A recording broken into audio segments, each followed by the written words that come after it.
Nos vamos al encuentro con la comunidad científica y el magisterio. La primera dosis de vacuna y las consecuencias en RGPS en el pico más alto de la pandemia. Saludo en esta mañana al doctor Orlando Acosta, PhD en virología molecular. Doctor, buen día. Buenos días. ¿Cómo está, doctor? Gracias por acompañarnos. Y también saludo a nuestro compañero Andrés Cubí Rodríguez de la Junta Directiva de la ADE, secretario de Asuntos de Seguridad Social y Salud. Armando, muy buenos días y un saludo muy especial a los maestros de Bogotá, de Cundinamarca, de Colombia y otras partes del mundo que se comunican con encuentros pedagógicos. Doctor Orlando, empiezo con el doctor Orlando. ¿Cómo entender este sentido? Bueno, ya nos aplican la primera dosis a los maestros, este afán que nosotros y situaciones que hemos reclamado, pues, ¿qué avance significa realmente eso en la contención de la pandemia y también qué consecuencias se pueden dar en esa reapertura, en este pico más alto que estamos teniendo? Bueno, en primer lugar, es importante indicar que la alcaldesa ha anunciado que todos los sectores económicos de Bogotá se reactivarán a partir del 8 de junio de 2021. El argumento consiste en que la gente necesita trabajar para tener ingresos. Esto sucede, desde luego, en un estado inepto e indolente que no ha asegurado a los ciudadanos desposeídos una renta básica. Los ciudadanos quedarán entonces expuestos al COVID-19 en estos momentos de una pandemia exacerbada, como todos lo vemos en las estadísticas, particularmente en Bogotá, pero también en todo el país. Este argumento acerca de que la economía está por encima de la vida es el que explica que haya países como el caso de Colombia, donde se contabilicen los muertos por millón de habitantes en más de 1.680. Igualmente, países donde se privilegió la economía, como Estados Unidos, Brasil, también tienen cifras similares a esta o superiores, debido a que la economía primó sobre la vida, comparado con países, por ejemplo, como China, donde solamente se contabilizan 3 muertes por millón de habitantes, casos como los de Singapur, Nueva Zelanda, con apenas 5 casos por millón de habitantes, o Australia, 35 fallecimientos por millón de habitantes.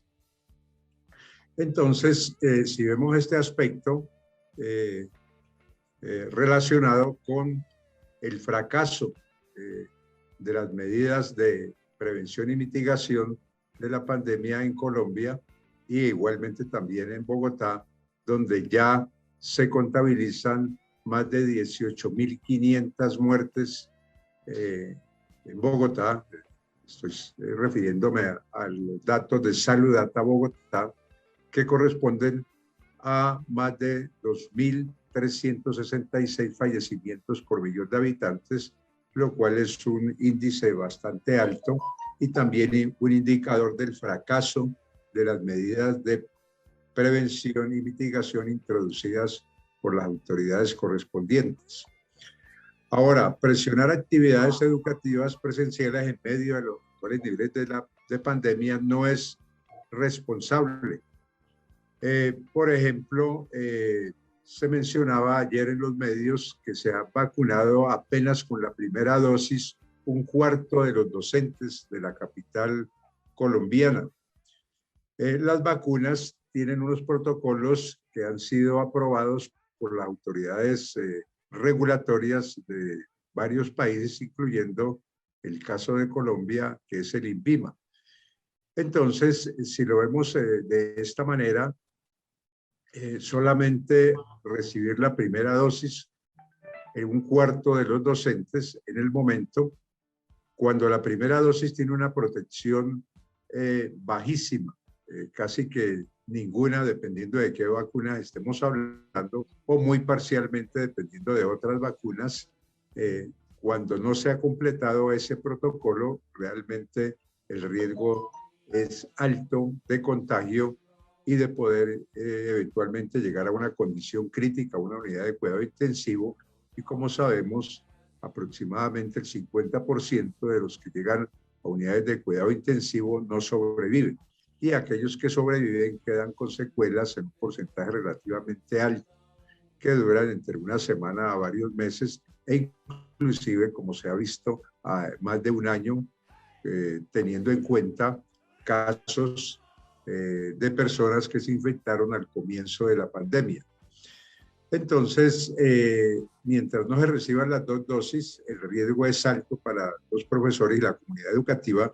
Y cuando menciono comunidad educativa, me refiero a que deben estar vacunados con la segunda dosis y después de 2 a 3 semanas de la segunda dosis se asume que se ha obtenido una inmunidad significativa. Y esta inmunidad debe abarcar a toda la comunidad educativa, es decir, docentes, empleados administrativos, directivos, padres de familia, en general, toda la comunidad educativa como la tenemos entendida.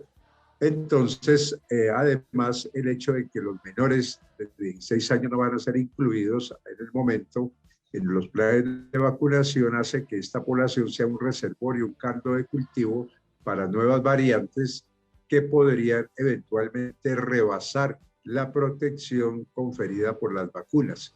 Entonces, termino señalando que no es responsable presionar actividades educativas en medio de esta pandemia, donde estamos en un alto pico, como ustedes han visto, y si vemos ese perfil de esa curva, antes de mes o mes y medio no podríamos regresar a los niveles que tenía la pandemia antes de comenzar el pico. Entonces, no es responsable presionar actividades educativas presenciales en estos momentos o inclusive pues al 8 de junio como se ha propuesto.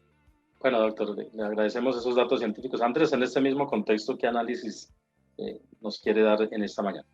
Gracias, Armando. Gracias, doctor Orlando Acosta. Buenos días. No, indudablemente la presentación que ha hecho el doctor Orlando es lo suficientemente aterrizada, la más justa con la realidad, pero la alcaldesa actúa con una posición terca y despreciativa de la vida. Eso hay que tenerlo muy en claro, porque aquí a la educación la está colocando en el mismo plano de una discoteca o de una, bueno, de otra actividad comercial con las cuales ya tiene un compromiso para aperturarlas. Y definitivamente está desatendiendo los conceptos de la comunidad científica, que como lo dijo muy bien el doctor Orlando Acosta, no es solamente con una vacuna, que es lo que nos ha sucedido en este instante. La Secretaría de Educación sacó una comunicación, además con sitios de vacunación, y le dio la orden a la IPS y a Servisalud de vacunar al magisterio activo.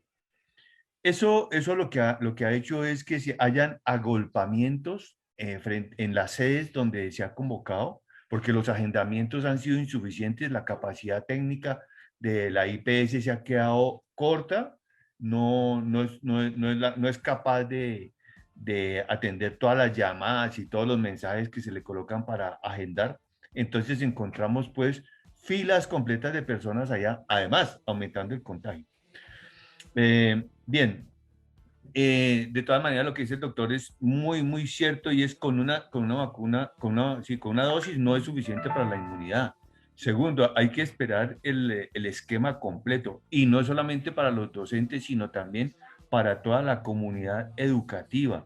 Están entendidos los administrativos, los de servicios generales, los de vigilancia y los niños. Hoy ya, ayer en una nota periodística escuché que ya están comenzando a vacunar niños de 14 años. Bueno, pero que en el esquema están los mayores de 16 años. Eso no lo tienen previsto todavía. Y entonces están diciéndole a los niños que el 8 de junio tengan que salir a sus colegios en una presencialidad en una ciudad completamente contagiada. Los datos están todos desbordados. Doctor Orlando, usted que nos ha enseñado mucho de las cifras acá tenidas en cuenta por el comité, por el Consejo de Manejo de Enfermedades de Estados Unidos, Bogotá, en casos por millón por 100.000 habitantes de contagiados está en 804. Esto es, mejor dicho, la cifra récord. Y si ustedes miraran, doctor Orlando, por localidades. La localidad de Sumapaz está en 1880. Cuando usted nos ha indicado que si se llega a 200, mejor dicho, la ciudad está en rojo, rojo, rojo. El Chapinero que le sigue está en 1215. Sumapaz, que es la localidad que menos población tiene, está hoy en 510. Es decir, hay un contagio desbordado. Y por otro lado, que han tratado de decirle a las comunidades educativas, que son las manifestaciones obligadas por la situación económica y política y las decisiones del gobierno, la negativa a darle salida a los pliegos de peticiones, pero la gente tomó la decisión de arriesgar la vida para proteger la vida. Pero esto ha sido la acción más inconsecuente con los pliegos de peticiones que se han presentado. Por supuesto, no vamos a permitir que se satanice el derecho democrático constitucional de la movilización y la protesta, porque si no hubiera sido así, no hubiéramos tenido los réditos que tenemos, y todavía nos falta el pliego nacional de emergencia, donde está contenido lo de la salud, más todo lo que reivindicaciones de la población general. Entonces, muy complicada la situación, muy irresponsable la alcaldesa y muy responsable el gobierno nacional. Armando. Listo. Pues les agradezco este análisis. La conclusión es la falta de responsabilidad en la apertura que promueven desde el 8 de junio, la vuelta a clases presenciales, más con este pico, y cómo la vacuna, una sola dosis no llega Armando, a proteger. Una nota breve. Armando, ¿sigue vigente la directriz de la Asociación Distrital de Trabajadores y Trabajadoras de la Educación en que sean los gobiernos escolares, el consejo directivo, el consejo académico, quienes toman la decisión de protección de sus comunidades académicas, y entonces tienen que atender el deber de ley que le dice proteger a sus comunidades cuando se sientan afectadas? Entonces volvemos a ratificarnos en esa postura que ha protegido a la comunidad educativa durante estos 15 meses. Gracias, Armando. Gracias, Andrés. Gracias, doctor Orlando Acosta. Un feliz día. Gracias por acompañarnos siempre y por sus ilustraciones desde el punto de vista científico.